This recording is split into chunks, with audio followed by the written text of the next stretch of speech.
Siempre creí que los secretos tienen peso. Lo sentía en la forma en que mi hermana caminaba, como si llevara una carga invisible sobre sus hombros durante años. La observaba desde lejos, preguntándome qué sombras habitaban detrás de su mirada esquiva cuando hablábamos de nuestra infancia.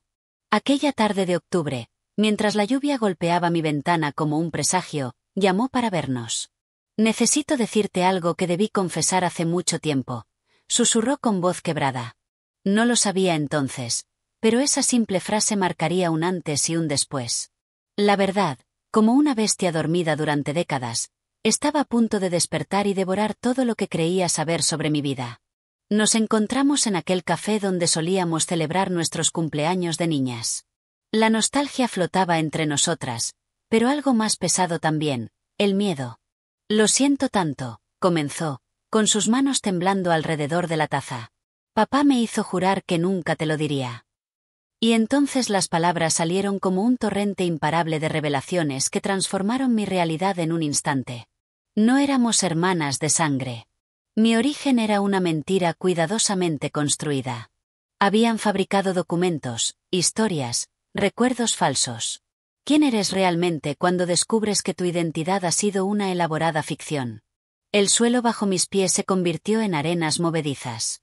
¿Cómo puede una verdad tardar 30 años en salir a la luz? La confesión de mi hermana, ahora una extraña con quien compartía solo recuerdos prestados, cayó sobre mí como una sentencia. Mientras los detalles escapaban de sus labios, cada palabra era una grieta en el espejo donde había visto mi reflejo toda la vida. Nuestros padres me habían acogido ilegalmente tras una tragedia que envolvía a mi verdadera familia. Te amaron como si fuera suya desde el primer día, insistía entre lágrimas. Pero el amor basado en una mentira, ¿sigue siendo amor? La habitación pareció encogerse mientras mi mente trabajaba frenéticamente intentando reconciliar 3 décadas de experiencias con esta nueva y dolorosa realidad. El pasado es un país extranjero. Allí hacen las cosas de manera diferente. Y yo acababa de descubrir que era ciudadana de un lugar que nunca había visitado. ¿Por qué ahora?, pregunté con una voz que no reconocí como mía. La rabia y el dolor competían por espacio en mi pecho mientras buscaba en sus ojos alguna justificación para 30 años de silencio. Papá murió llevándose este secreto, mamá está perdiendo la memoria, y encontré esto. Depositó sobre la mesa un sobre amarillento con mi verdadero nombre escrito. Dentro, una fotografía de una mujer joven que compartía mis mismos ojos, mi misma sonrisa. El espejo del tiempo me devolvía una imagen que nunca había visto pero que reconocí instantáneamente. Hay momentos que dividen la vida en un antes y un después. Este fue el mío.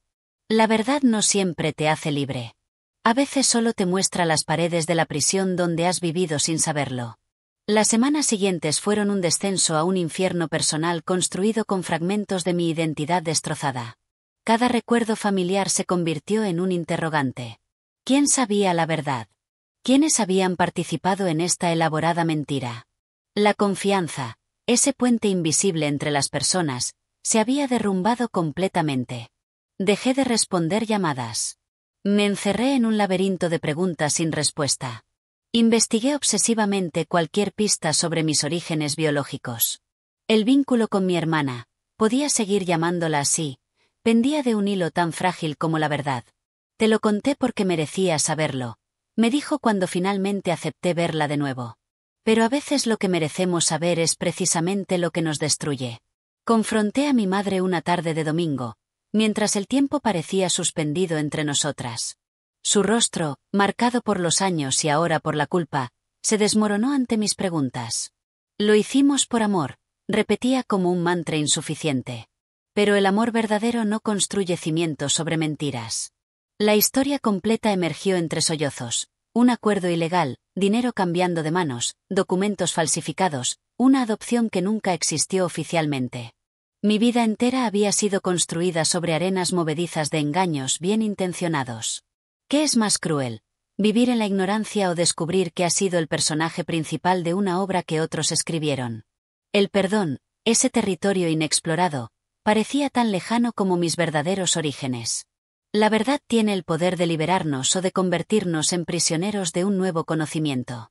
Mientras sostenía aquella fotografía de mi madre biológica, sentí ambas cosas simultáneamente. Hay una extraña libertad en descubrir que puedes reinventarte cuando todo lo que creías ser se desmorona. Pero también un vacío aterrador que ninguna explicación puede llenar completamente. Siempre fuiste más que tu origen, me dijo mi hermana cuando le mostré los primeros hallazgos sobre mi familia biológica. Quizás tenía razón. No somos solo lo que nos han contado que somos, sino lo que elegimos hacer con esa información. La gran pregunta sigue resonando. ¿Puedo perdonar a quienes me amaron a través de una mentira? ¿Y si la traición y el amor pueden coexistir en el mismo acto? Comencé a buscar respuestas en lugares que jamás hubiera imaginado. Contraté a un investigador privado con mis ahorros destinados a un viaje que ya no tenía sentido. La búsqueda de mis orígenes se convirtió en una obsesión que consumía mis días y robaba mi sueño. Descubrí que mi verdadero apellido era Montero, que nací en una pequeña ciudad costera y que mi madre biológica había muerto 5 años atrás. El destino, ese dramaturgo implacable, me había negado incluso la posibilidad de un reencuentro. Hay ausencias que pesan más que cualquier presencia. Cuando el investigador me entregó la dirección de mi tía materna, la hermana de la mujer que me dio a luz, sentí un vértigo indescriptible. ¿Qué derecho tenía yo a irrumpir en su vida con mis preguntas y mi dolor? Un jueves de lluvia, me encontré frente a una casa modesta de paredes azules. Al otro lado de esa puerta estaba la sangre que compartía conmigo, una extraña que podría reconocer algo de sí misma en mi rostro. 3 golpes en la madera y el mundo se detuvo. Una mujer de unos 60 años, con mis mismos ojos, abrió la puerta. El reconocimiento fue inmediato y mutuo, un puente invisible tendido entre 2 orillas que siempre debieron estar unidas. «Te pareces tanto a ella», susurró con una voz que destilaba nostalgia. No hizo falta explicar quién era yo. Hay momentos en que las palabras resultan innecesarias frente a la contundencia del parecido genético. ¿Cuántas veces había imaginado este encuentro sin saber que lo anhelaba? La casa de mi tía Elisa olía a canela y a secretos antiguos. Entre tazas de té y fotografías amarillentas, comenzó a tejer para mí una historia que había permanecido en silencio demasiado tiempo. Tu madre, Elena, era maestra de primaria. Te tuvo joven, sin pareja estable. Luchó por ti los primeros meses, pero enfermó gravemente. Sus palabras construían el puente hacia mi origen mientras yo intentaba imaginar el rostro de aquella mujer cuya voz nunca escucharía. El abandono no había sido una elección sino una tragedia ineludible. Jamás quiso entregarte, pero la enfermedad la consumía. La familia que te recibió prometió cuidarte como propia. Una promesa cumplida a través de una mentira sostenida durante décadas. Tu madre te escribió cartas cada año en tu cumpleaños, aunque nunca pudieron enviarse, me dijo Elisa mientras sacaba una caja de madera del armario. Dentro, 29 sobresellados con mi nombre. La memoria de una mujer que nunca conocí preservada en tinta y papel. Con manos temblorosas abrí la primera carta, fechada en mi primer año de vida. Mi pequeña Isabel, hoy cumples 1 año y me pregunto si ya has dado tus primeros pasos.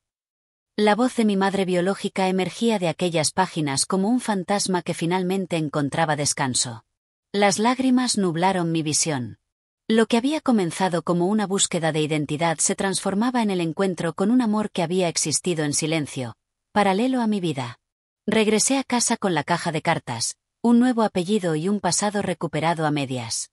Mi hermana, decidí que seguiría llamándola así, me esperaba con ansiedad evidente. La reconciliación entre nosotras pendía de un hilo tensado por 30 años de complicidad en una mentira. ¿Encontraste lo que buscabas?, preguntó con voz quebrada. ¿Cómo explicarle que había encontrado mucho más y mucho menos de lo que esperaba? Descubrí que tengo 2 madres, una que me dio la vida y otra que me la construyó, respondí mientras le mostraba las cartas. El perdón no es un acto único, sino un proceso complejo que requiere tiempo y voluntad. Esa noche, por primera vez desde la revelación, dormimos bajo el mismo techo, separadas por una pared y unidas por una historia imposible de deshacer. Las semanas siguientes fueron un ejercicio de reconstrucción identitaria. Cada carta leída era una pieza del rompecabezas que era yo misma. La voz de Elena, mi madre biológica, se entrelazaba con los recuerdos de la mujer que me había criado. Ambas me habían amado a su manera. El resentimiento seguía ahí, como una brasa que se niega a extinguirse, pero junto al crecía algo nuevo, la comprensión. No hay villanos en esta historia, Solo personas imperfectas tomando decisiones imposibles. Mi padre adoptivo había muerto llevándose consigo parte de la verdad. ¿Qué sentido tenía ahora alimentar la rabia hacia alguien que ya no podía defenderse? La vida es demasiado breve para cargarla con el peso de un enojo eterno. Visité a mi madre adoptiva en la residencia donde ahora vivía. Su memoria se desvanecía paulatinamente, como una marea que retrocede llevándose consigo piedras pulidas por el tiempo. ¿Estás enfadada conmigo?, preguntó con una lucidez sorprendente. La pregunta flotó entre nosotras como una hoja en el viento. Estoy aprendiendo a no estarlo, respondí con honestidad. A veces la verdad más difícil es la que nos obliga a reconocer que el amor puede manifestarse de formas imperfectas. Tomé sus manos entre las mías, esas manos que no me habían dado la vida pero que habían cosido mi ropa, secado mis lágrimas y aplaudido mis logros. El perdón comenzó a germinar allí, en ese silencio compartido, como una semilla que necesita oscuridad antes de buscar la luz. Una tarde, mientras organizaba las cartas cronológicamente, encontré algo inusual. Una fotografía donde aparecía mi madre biológica junto a un hombre. Al reverso, una inscripción, con Roberto, 1990. El año anterior a mi nacimiento. ¿Podría ser mi padre? La posibilidad de tener otra pieza del puzzle de mi identidad me estremeció. La busqué entre los contactos que Elisa me había proporcionado. El descubrimiento me llevó hasta un café en el centro, donde una antigua amiga de mi madre biológica había aceptado reunirse conmigo. Roberto y Elena fueron pareja durante años, confirmó mientras observaba la fotografía con nostalgia. Él nunca supo de tu existencia. Elena descubrió su embarazo cuando ya se habían separado. Un padre que nunca supo que lo era. ¿No tenía derecho a conocer la verdad también? La decisión de buscar a Roberto pesaba sobre mis hombros como una responsabilidad ineludible. ¿Qué derecho tenía yo a irrumpir en su vida con una verdad que podría trastocarlo todo? Pero al mismo tiempo, ¿qué derecho tenía a ocultárselo? La ironía no escapaba a mi comprensión. Estaba atrapada en el mismo dilema moral que había enfrentado mi familia adoptiva décadas atrás. Mientras conducía hacia la dirección que me habían facilitado, reflexionaba sobre cómo las decisiones más trascendentales suelen tomarse en momentos de aparente cotidianidad. El mundo sigue girando indiferente mientras nuestras vidas cambian para siempre. ¿Cuántas veces había pasado por esta calle sin saber que mi posible padre vivía a pocos kilómetros de mi casa? Roberto resultó ser un hombre de mirada amable y manos curtidas por el trabajo. Cuando abrió la puerta de su taller mecánico, vi en sus gestos algo inquietantemente familiar. La genética es una escritura invisible pero indeleble que nos marca sin nuestro consentimiento. ¿En qué puedo ayudarte?, preguntó sin imaginar el terremoto que mis palabras estaban a punto de desatar en su existencia. La verdad, ese visitante incómodo, aguardaba entre nosotros. Conocí a Elena Montero, comencé, notando cómo su expresión cambiaba al escuchar aquel nombre del pasado. Hay silencios que contienen más información que cualquier discurso. El suyo me confirmó que aquella relación había dejado una huella profunda en su memoria. Elena murió hace 5 años, le informé con suavidad. Un dolor antiguo atravesó su rostro. Lo sé. Leí su obituario. El tiempo no siempre cura las heridas. A veces solo las transforma en cicatrices con las que aprendemos a vivir. Lo que no sabes es que cuando ustedes se separaron, ella estaba embarazada. Las palabras cayeron entre nosotros como piedras en un lago tranquilo, creando ondas expansivas de consecuencias impredecibles. Roberto se apoyó contra el marco de la puerta, como si necesitara un ancla física para sostenerse frente a esta revelación. ¿Tú eres? Dejó la pregunta inconclusa, aunque ambos conocíamos su final. Asentí en silencio. Hay momentos en que las palabras resultan redundantes frente a la evidencia de los rasgos compartidos. Nos sentamos en la pequeña oficina de su taller, rodeados de herramientas y el olor a aceite de motor. La conversación fluyó torpe al principio, como un río que encuentra obstáculos tras años de sequía. Roberto había formado otra familia. Tenía 2 hijos adolescentes que nunca habían sabido de mi existencia. La culpa no era suya, pero aún así pesaba en sus palabras. De haberlo sabido, habría estado presente, aseguró con una convicción que solo el tiempo y las circunstancias habían hecho imposible de demostrar.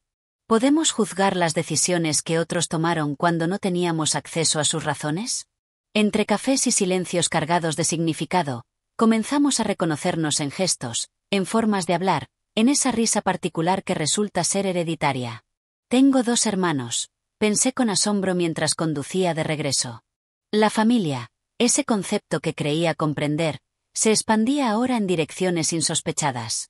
Roberto quería que los conociera. Son tus hermanos. Tienen derecho a saber, había dicho con una sencillez que contrastaba con la complejidad de la situación. Mi teléfono vibró con un mensaje de mi hermana, la que me había criado, preguntando cómo había ido todo. La lealtad me generaba un conflicto interno. ¿No era una traición a quienes me habían criado formar nuevos vínculos con mi familia biológica? El corazón humano, afortunadamente, no tiene límites para su capacidad de amar. No estaba reemplazando una familia con otra. Estaba ampliando los horizontes de mi propia historia. El encuentro con mis hermanos biológicos fue una extraña mezcla de incomodidad y reconocimiento instantáneo. Marina, de 17 años, tenía mi misma forma de fruncir el ceño cuando algo le intrigaba. Carlos, de 15, compartía conmigo una marca de nacimiento en el antebrazo que Roberto señaló con asombro. La sangre hablaba un lenguaje silencioso pero innegable entre nosotros. Es como conocer a alguien que has extrañado sin saber que existía, dijo Marina con una intuición impropia de su edad. Los vínculos invisibles que nos unen a veces preceden al conocimiento consciente. Aquella tarde, entre anécdotas tentativas y fotografías compartidas, sentí que otra pieza de mi identidad fragmentada encontraba su lugar. ¿Quién soy yo? Ya no solo la hija de quienes me criaron, ni solo la hija de quienes me concibieron, sino la suma compleja de todas estas verdades entrelazadas. La expansión de mi universo familiar trajo consigo un caos ordenado. Decidí organizar una cena para reunir a mis 2 realidades, mi hermana adoptiva y mis hermanos biológicos bajo el mismo techo. La tensión era palpable, como un animal invisible acechando entre los cubiertos y las copas de vino. Esto es surrealista, comentó mi hermana Ana con una sonrisa forzada mientras Marina le mostraba fotografías de su reciente graduación. Las 2 familias se estudiaban con cautela, como si cada gesto pudiera revelar alguna verdad incómoda.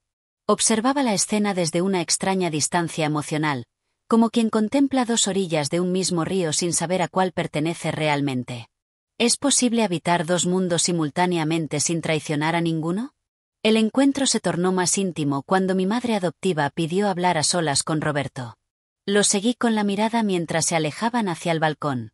2 personas unidas por mi existencia pero separadas por décadas de desconocimiento mutuo. ¿De qué hablarían? ¿Se culparían? ¿Se perdonarían? El resto intentábamos mantener una conversación trivial, como si no estuviéramos todos pendientes de aquel intercambio privado.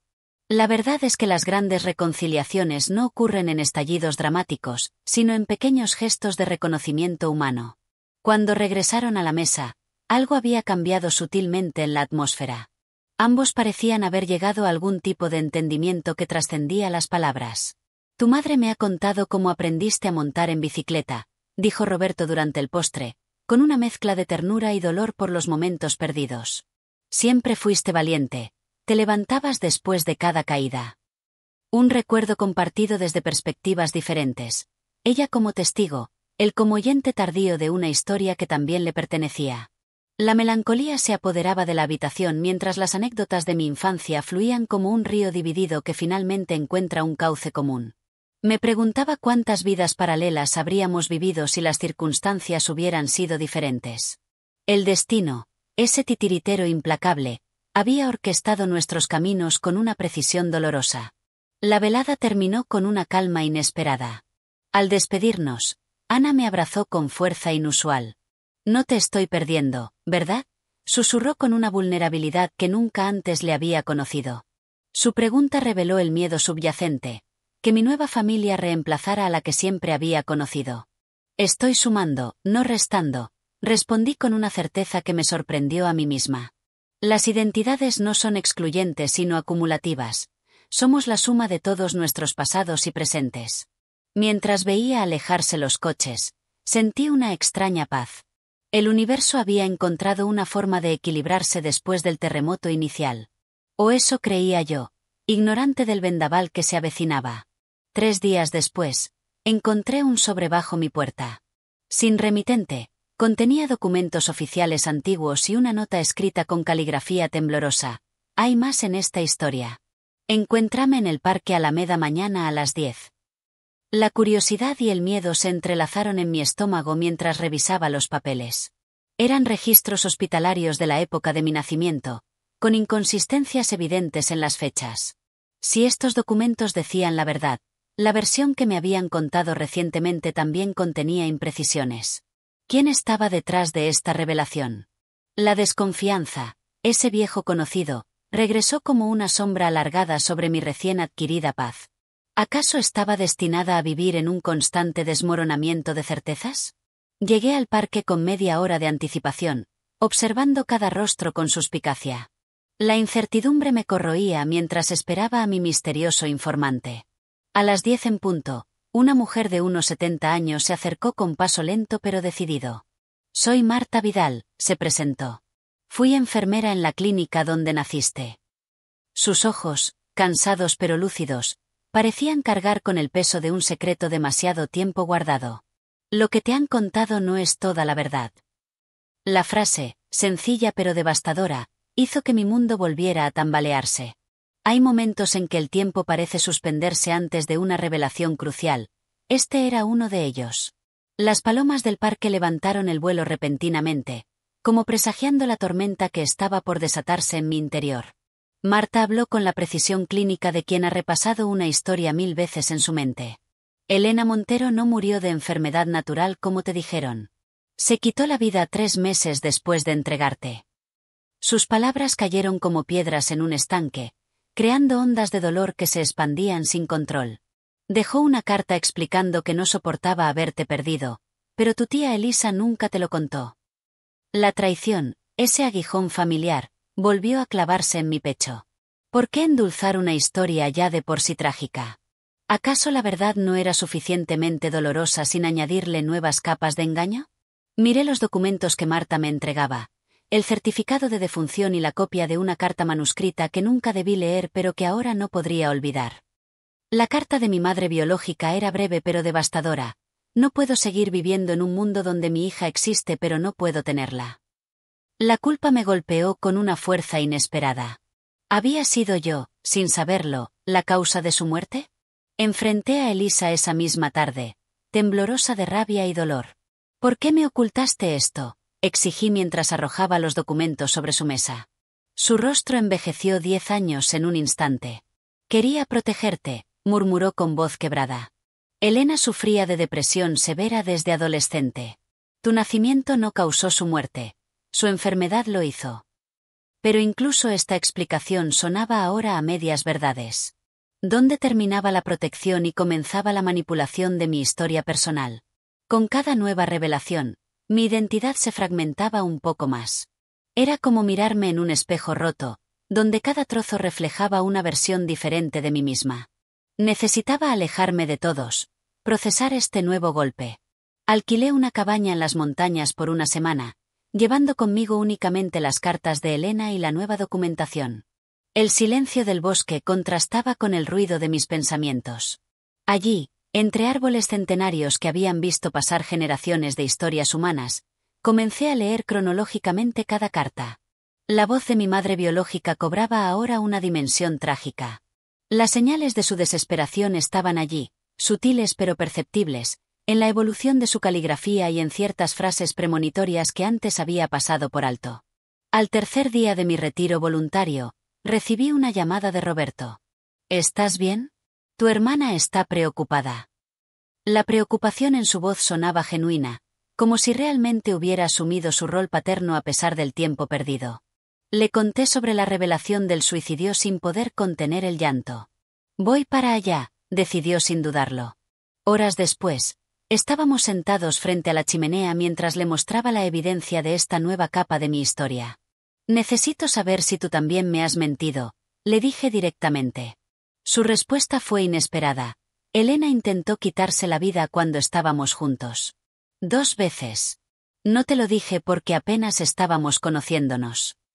La verdad tiene muchas caras, y cada persona sostiene un fragmento diferente del mismo hecho. A medida que Roberto compartía los detalles de su relación con Elena, una imagen más compleja emergía del pasado. Era brillante y apasionada, pero también profundamente frágil, explicó mientras contemplaba el fuego. Algunos días la depresión la consumía por completo. Otros, rebosaba energía y planes. El diagnóstico nunca mencionado: trastorno bipolar. Esta revelación arrojaba nueva luz sobre la decisión de entregarme. No había sido solo la enfermedad física, como Elisa había sugerido, sino el miedo fundado de no poder cuidarme adecuadamente. Elena te amaba demasiado como para arriesgarse a hacerte daño, concluyó Roberto con una tristeza resignada. ¿Puede el amor más profundo manifestarse, paradójicamente, en el acto de separación? Regresé a la ciudad con una comprensión más madura de mi historia. Ya no buscaba culpables sino verdades, por dolorosas que fueran. Confronté a mi hermana Ana con calma. ¿Sabías lo del suicidio? Su negativa parecía sincera, pero añadió algo inesperado. Papá quemó algunos documentos la noche antes de morir. Dijo que había cosas que era mejor no saber. El misterio se profundizaba. ¿Qué más podría haber ocultado mi padre adoptivo tan celosamente que necesitó destruir la evidencia antes de partir? La búsqueda de la verdad es como adentrarse en un laberinto donde cada respuesta abre nuevas interrogantes. El pasado nunca está verdaderamente cerrado, simplemente espera pacientemente a ser descubierto, reinterpretado, comprendido desde nuevas perspectivas. La pista sobre los documentos quemados me llevó hasta el antiguo despacho de abogados donde mi padre había trabajado. Con una mezcla de determinación y aprensión, me presenté ante su antiguo socio, un hombre de casi 80 años que me recibió con visible nerviosismo. Sabía que algún día vendrías, confesó mientras buscaba en una caja fuerte tras un cuadro. El cliché de esta escena no disminuía su impacto emocional. Tu padre dejó esto para ti, con instrucciones de entregártelo solo si preguntabas específicamente por él. Me tendió un sobresellado que pesaba como plomo entre mis manos. La anticipación me estrujaba el estómago. ¿Qué secreto era tan importante como para orquestar esta elaborada forma de revelación póstuma? Abrí el sobre en la privacidad de mi apartamento. Contenía una confesión escrita por mi padre adoptivo y documentos legales que revelaban la verdad más impactante de todas. Elena Montero no había entregado voluntariamente a su hija. Mi adopción había sido el resultado de una manipulación legal orquestada por mi padre, quien como abogado, había aprovechado la enfermedad mental diagnosticada de Elena para declararla incapaz de ejercer la maternidad. Roberto nunca fue notificado de mi existencia porque mi padre había falsificado documentos indicando padre desconocido. La corrupción de un sistema que debía proteger a los más vulnerables había permitido que me separaran de mi familia biológica basándose en mentiras y abuso de poder. La traición alcanzaba ahora dimensiones institucionales. La confesión de mi padre adoptivo ardía entre mis manos como un hierro al rojo vivo. Sus palabras, escritas con una caligrafía meticulosa, desvelaban una conspiración que sobrepasaba cualquier justificación moral. Lo hice por tu madre, quien no podía concebir después de 2 abortos. Cuando supo de la existencia de Elena Montero a través de un caso en el bufete, se obsesionó con su bebé. Mi propio origen resultaba más oscuro de lo imaginable. No fui salvada de una madre incapaz. Fui arrebatada mediante un calculado plan legal. La manipulación había sido perfecta. Aprovecharse de una mujer vulnerable, falsificar evaluaciones psiquiátricas, sobornar a funcionarios. ¿Cómo podía reconciliar esta verdad con el hombre que me había enseñado a distinguir el bien del mal? Con el documento apretado en mi puño, conduje hasta la casa de Ana. Su rostro palideció al verme en el umbral, como si hubiera estado esperando esta confrontación durante años. ¿Cuánto sabías?, pregunté con una calma que no sentía. El silencio que siguió fue su primera respuesta, más elocuente que cualquier palabra. No lo supe hasta los 16, confesó finalmente. Encontré los documentos originales en el despacho de papá. La revelación me golpeó con fuerza renovada. Mi hermana había guardado este secreto por más de 20 años. La complicidad silenciosa que había mantenido mientras me veía buscar mis orígenes, sufrir por medias verdades, construir una identidad sobre cimientos falsificados. ¿Existe traición mayor que presenciar la búsqueda de alguien sabiendo dónde está lo que busca? Te vi crecer feliz, se justificó Ana con lágrimas desbordando sus ojos. ¿Qué bien habría hecho destruir esa felicidad? Sus razones, aunque comprensibles desde cierto ángulo, me resultaban insuficientes frente a la magnitud del engaño. Las fotografías familiares que decoraban su sala me parecían ahora documentos de una elaborada mentira colectiva. Cada cumpleaños celebrado, cada Navidad compartida, tenía como telón de fondo la verdad oculta de mi origen. ¿Y Elena? ¿Sabías que se suicidó por esto? Ana asintió casi imperceptiblemente. Papá dijo que fue culpa de su enfermedad, no nuestra. La facilidad con que los culpables se absuelven a sí mismos mediante racionalizaciones me provocaba un asco físico. ¿Quiénes éramos nosotros para decidir el valor de la vida de otro ser humano? Salí de casa de Ana sintiendo que cada paso me alejaba no solo de su presencia física sino de la historia compartida que creía poseer. Las calles de la ciudad me parecían ahora un escenario ajeno, como si hubiera despertado en un universo paralelo donde todo es idéntico pero fundamentalmente distinto. La identidad no es solo un nombre o un origen, es la narrativa que construimos sobre nosotros mismos. Y la mía había sido usurpada desde el principio. Conduje hasta el cementerio donde Elena Montero descansaba.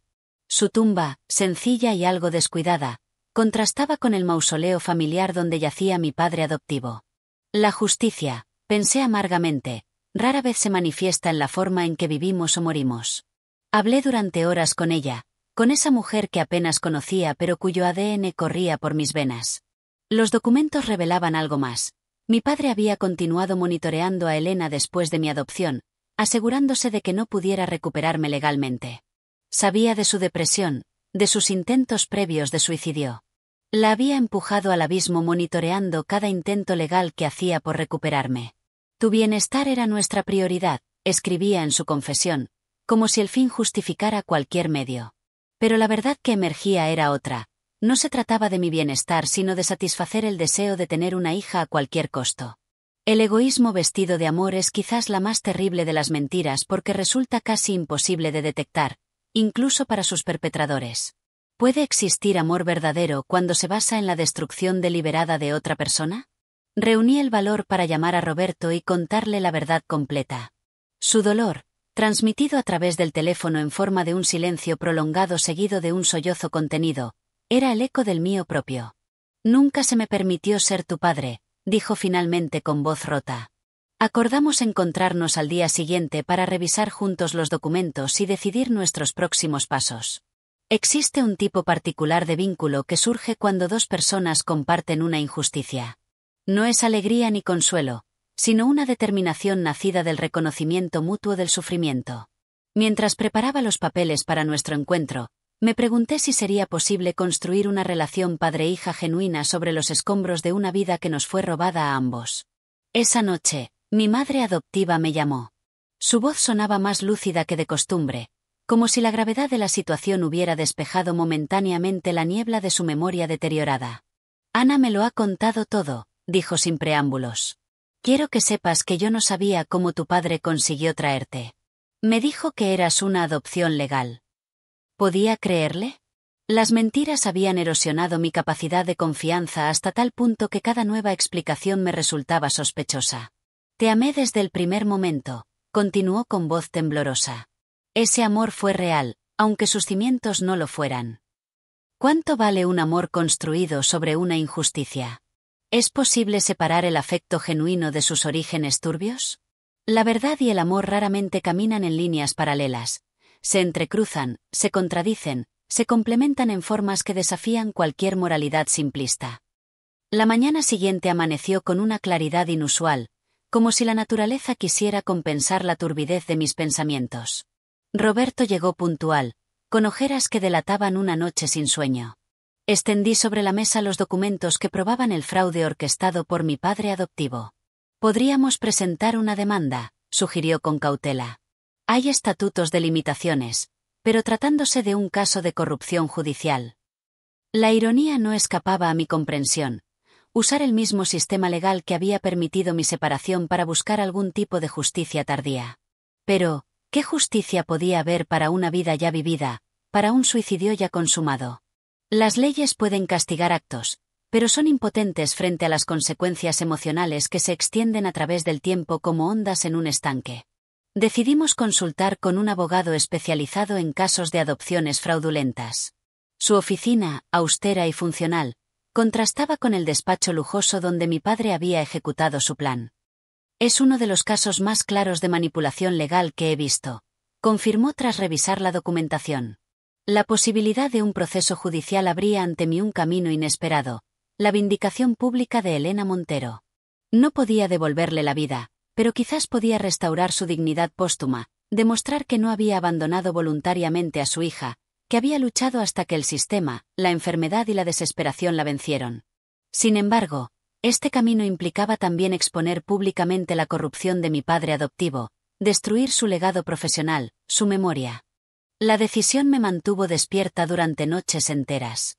No se trataba solo de justicia abstracta sino de personas concretas. Mi madre adoptiva, ya frágil, enfrentando la humillación pública. Ana, cuya complicidad silenciosa quedaría expuesta. Los colegas de mi padre en el bufete que, ¿cuántos habrían sabido y callado? El perdón no era una opción que considerara seriamente, pero la venganza tampoco me ofrecía consuelo. Buscaba algo más elusivo, la verdad restauradora, capaz de sanar no mediante el olvido sino a través del reconocimiento honesto del daño causado. La verdad es un país sin caminos, había leído en alguna parte. Cada persona debe encontrar su propia ruta hacia ella, incluso cuando esa ruta atraviesa terrenos dolorosos. Convoqué una reunión familiar en terreno neutral, un salón privado en un restaurante discreto. Mi madre adoptiva, Ana, Roberto, Elisa y yo. 5 personas unidas por hilos invisibles de amor, culpa, mentiras y sangre. El silencio inicial resultaba opresivo, cargado de anticipación y miedo. He reunido toda la información sobre mi origen, comencé con voz firme. No busco culpables sino entendimiento. Coloqué los documentos en el centro de la mesa, visible para todos pero sin distribuirlos. Un gesto simbólico, la verdad estaba ahí, disponible pero no impuesta. Quiero que cada uno me cuente su versión, sabiendo que conozco los hechos. No para juzgarlos sino para poder reconstruir mi historia de forma completa. A veces, la confrontación más efectiva no es la que busca destruir sino la que ofrece espacio para la redención. Mi madre adoptiva habló primero, su voz entrecortada por el remordimiento y la medicación que tomaba para su condición.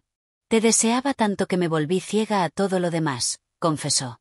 Cuando Miguel me dijo que había una joven madre soltera que no podía cuidarte, no quise hacer preguntas. Su participación había sido la del autoengaño voluntario, esa forma peculiar de complicidad donde elegimos no ver lo que intuimos. Ana mantenía la mirada fija en sus manos. Lo supe a los 16, como ya te dije. Pero para entonces ya eras mi hermana, la única que tendría jamás. Temía perderte si hablaba. El miedo, ese gran arquitecto de silencios, había construido los muros de su complicidad. Elisa, por su parte, admitió haber suavizado la historia del suicidio. No quería que tu primer encuentro con tu madre biológica fuera a través de su acto final. Roberto permanecía en silencio, como un juez que escucha antes de emitir sentencia. Cuando finalmente habló, sus palabras me sorprendieron por su ecuanimidad. No puedo odiar a quienes te criaron, dijo dirigiéndose a mí pero mirando a mi madre adoptiva. Te convirtieron en la persona que eres hoy. Pero lo que le hicieron a Elena, lo que nos hicieron a ambos, fue imperdonable. La complejidad moral de nuestra situación quedaba así expuesta. El mismo acto que había destruido una vida había construido otra. El bien y el mal no como categorías separadas, sino como hilos entretejidos en la misma trama. El perdón, comprendí entonces, no era un punto de llegada sino un proceso continuo, tan complicado y contradictorio como la vida misma. ¿Podemos perdonar el acto conservando la memoria de su injusticia? La reunión se extendió durante horas, con momentos de confrontación intensa y periodos de emotiva reconciliación. No hubo resoluciones milagrosas ni abrazos que borraran décadas de engaños. La verdad, aunque liberadora, rara vez trae consigo la paz inmediata que ingenuamente esperamos. Al finalizar, tomé una decisión que anuncié con serena determinación. No presentaré cargos legales contra la memoria de mi padre adoptivo, pero escribiré esta historia completa. Será mi testimonio personal, no para destruir sino para reconstruir sobre cimientos verdaderos. El acto de narrar, de dar forma y sentido al caos de los hechos, tiene un poder sanador que trasciende la justicia punitiva. Las historias nos permiten integrar lo irreconciliable, habitar las contradicciones que definen nuestra humanidad. El proceso de escribir mi historia se convirtió en un ritual casi sagrado. Cada mañana, sentada frente a mi ordenador, desentrañaba los hilos de mi pasado con meticulosa precisión. 3 semanas después de iniciar este proyecto catártico, recibí una llamada inesperada. Margarita Solís, la antigua secretaria de mi padre adoptivo. «Necesito hablar contigo», dijo con urgencia contenida. «Hay cosas que deberías saber». La desconfianza inicial dio paso a la curiosidad cuando añadió: «Guardé copias de documentos que tu padre me ordenó destruir». El universo tiene formas extrañas de completar los rompecabezas de nuestras vidas, a veces a través de las manos menos esperadas. ¿Qué nuevas revelaciones traería esta mujer que había sido testigo silencioso durante décadas? Margarita llegó a nuestra cita con una carpeta desgastada y ojos cansados de cargar secretos ajenos. «Trabajé con Miguel Sánchez durante 28 años. Comenzó mientras extraía documentos amarillentos. Vi cómo cambió después de tu llegada». Su testimonio dibujaba un retrato inesperado. Mi padre adoptivo, atormentado por la culpa, había intentado compensar a Elena Montero económicamente. Estableció un fideicomiso anónimo para ella, para que pudiera recibir tratamiento psiquiátrico adecuado. Le había enviado fotografías mías a través de intermediarios. La crueldad y la compasión, entrelazadas en el mismo hombre, en las mismas acciones. El mal rara vez es absoluto. Se manifiesta en personas complejas, contradictorias, que se debaten entre el egoísmo y la redención. «¿Por qué me cuenta esto ahora?», pregunté mientras revisaba los recibos bancarios que probaban las transferencias a nombre de Elena. «Tu padre no era un monstruo», respondió Margarita con firmeza. «Hizo algo terrible movido por el amor a tu madre, pero pasó el resto de su vida intentando equilibrar la balanza sin exponer a tu familia». Esta nueva información no justificaba el daño causado, pero añadía matices a una historia que había simplificado en héroes y villanos. La moralidad humana raramente es binaria. Existimos en territorios grises donde nuestras mejores y peores decisiones conviven incómodamente. «Elena sabía que eras amada», añadió. «Eso no alivió su dolor, pero le dio algún tipo de paz saber que estabas bien cuidada». Entre los documentos encontré algo que me dejó sin aliento. Cartas de Elena a mi padre adoptivo, escritas durante sus últimos meses de vida. «Sé que la cuidas como yo no podría», decía una de ellas. «Pero nunca olvides que la arrebataste de mis brazos. Esa verdad vivirá contigo siempre». No había perdón en aquellas líneas, pero sí un extraño tipo de aceptación resignada. Elena había comprendido que no podría recuperarme legalmente, que el sistema estaba manipulado en su contra. Sus últimas cartas mostraban una lucidez desgarradora. «Lo único que pido es que ella sepa algún día que no la abandoné por elección». Un deseo que había tardado 3 décadas en cumplirse. ¿Existe algún plazo de prescripción para honrar la voluntad de los muertos?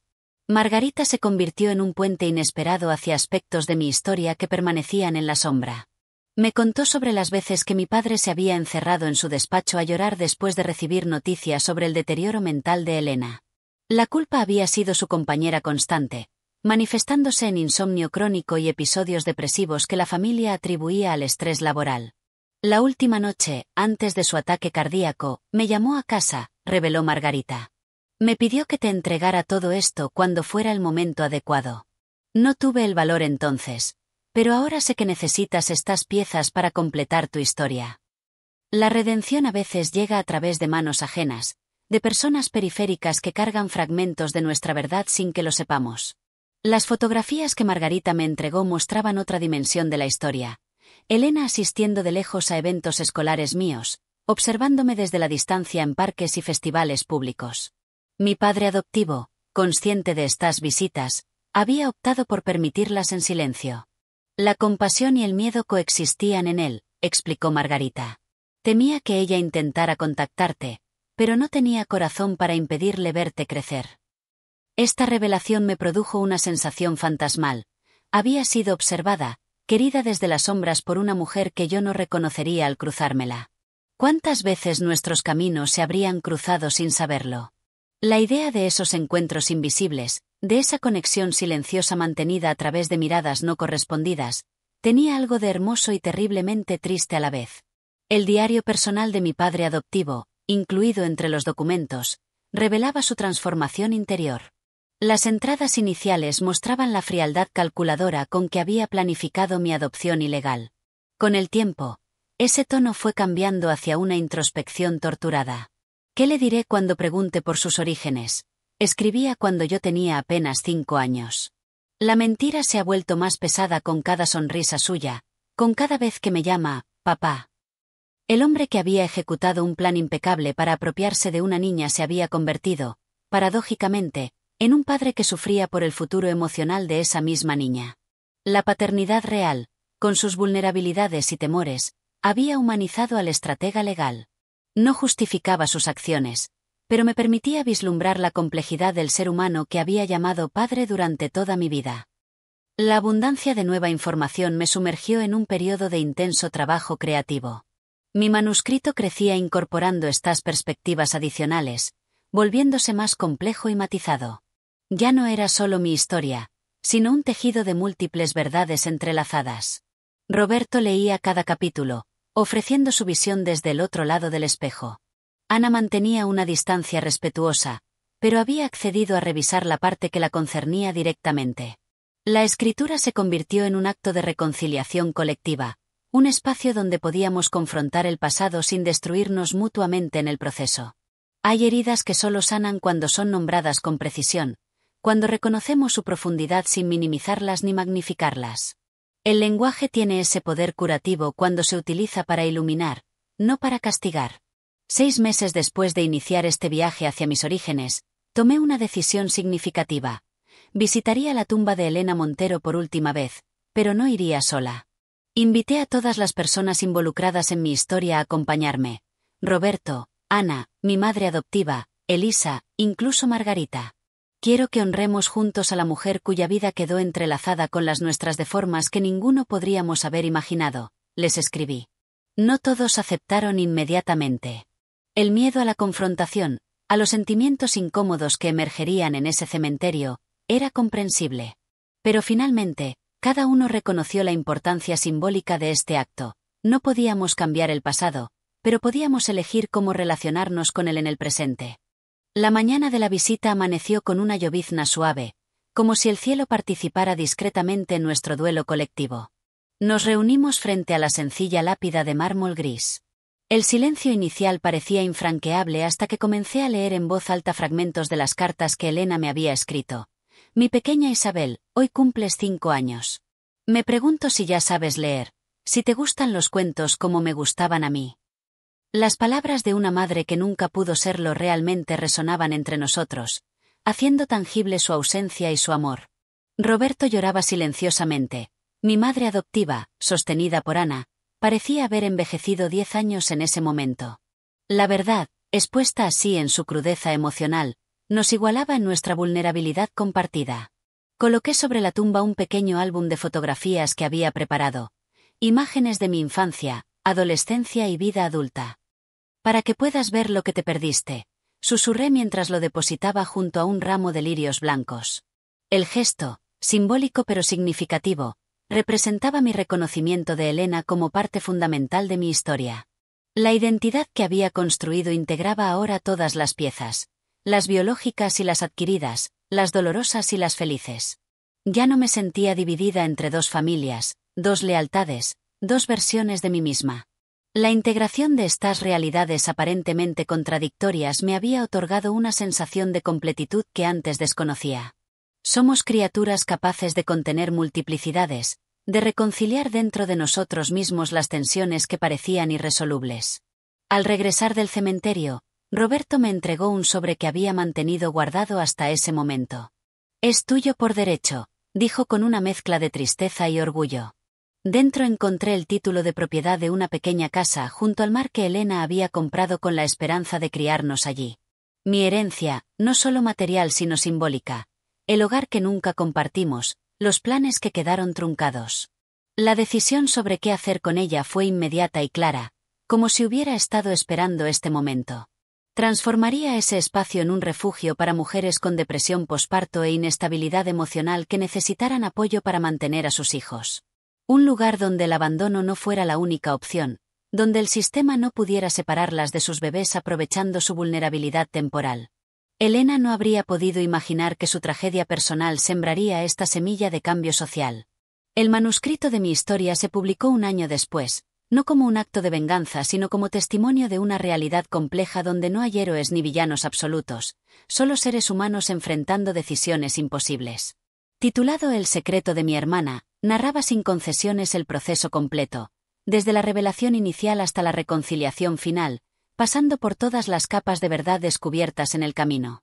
No busqué juicios legales contra la memoria de mi padre adoptivo, pero sí expuse las fallas del sistema que habían permitido la separación injusta de una madre y su hija. Algunos lectores me criticaron por no buscar justicia, otros entendieron que la verdadera justicia reside a veces en la comprensión profunda, no en el castigo. Hoy, 5 años después de aquella tarde en que Ana me reveló que no compartíamos la misma sangre, mi vida ha encontrado un equilibrio que antes parecía imposible. Roberto y yo hemos construido una relación padre-hija basada no en el tiempo perdido sino en el presente compartido. Ana sigue siendo mi hermana, aunque hemos redefinido los términos de nuestra relación con mayor honestidad. La casa junto al mar ha ayudado a docenas de mujeres a mantener la custodia de sus hijos mientras reciben el tratamiento que necesitan. Elisa colabora en el proyecto, aportando su experiencia como testigo del sufrimiento de Elena. No he perdonado todos los aspectos del pasado.